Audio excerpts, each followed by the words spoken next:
helping you here today? These are all my family members that came from around that wanted to come to us sooner. Some is here that was waiting for us as we got rescued out.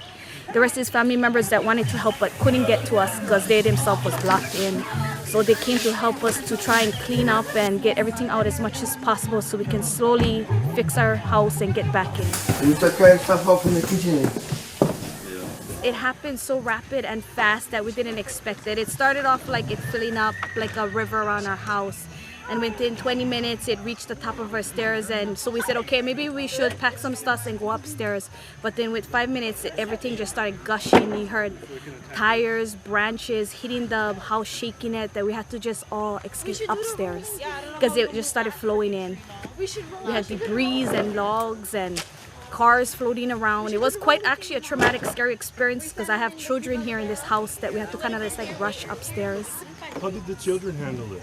The good thing is my younger two was sleeping, but my older one tried to stay calm in the fact that my mom herself is a heart patient. So we was like, if we can stay calm, my mom can stay calm. And we just were just thinking of each other and trying to keep each other safe. Did you call for help? Yes. One of our tenants in the house called for assistance. We actually warned them that it was flooding, and then within a 5-minute period, we didn't have time to pack properly. We just had to call for help because there was no way to get out. And we didn't want to stay on the top of the house because the foundation is a little shaky, and with everything pounding and a car floating, we didn't want it to crash and we all crash in with the water of the house. Who did you call for help? I'm assuming the residents called the fire department for assistance. So the fire department and the water rescue came and helped us. It took long hours because from 10 something, by the time we reached into Hilo was almost 3 before we got everybody out. Tell me about that rescue experience. What happened? They had to go around the premises to see how to get us out because the levels was high. They had a strong current. So they had to tie ropes from our mountain apple tree and to one of our house foundation, and we all had to climb out our kitchen window one at a time. So we all needed life vests and buckled together with on the rope and the rescuer, individually one at a time. And this is all in the dark? All in the dark.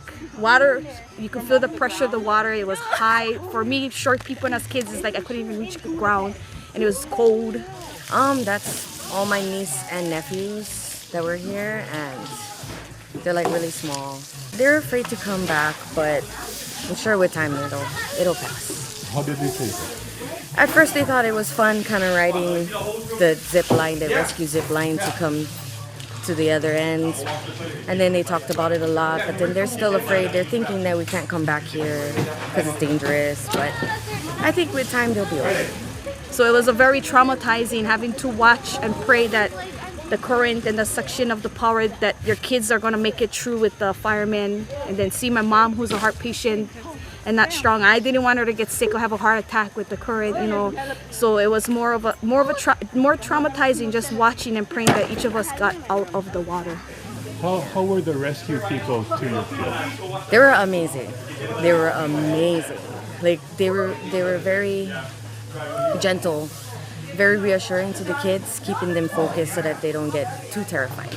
So I think they did an amazing job. Some of our small cars, like our little Fords, because of the water level, we already drove it to the top of the hill.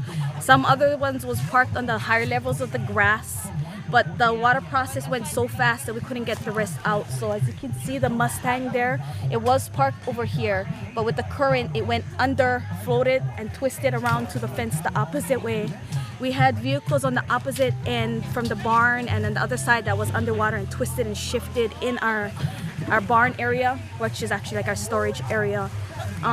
We had like kayaks and lawnmowers and fences and cages of all sorts coming from the neighbor's yard after their fence broke, and the debris just went everywhere, breaking down our house, our wall sidings. Our bathroom is just totally destroyed on the down lower.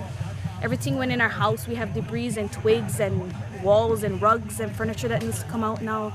So it's quite a devastation. I know superficial stuff can always be replaced, but just the trauma that the family had to go through, to me, I was more afraid of my children and my family that was in there, and the trauma that is, please let us come out okay. And thankfully, blissfully, you know, these fire and water rescue guys came and rescued us out. And I don't wish this on anybody, because that was a very traumatizing experience.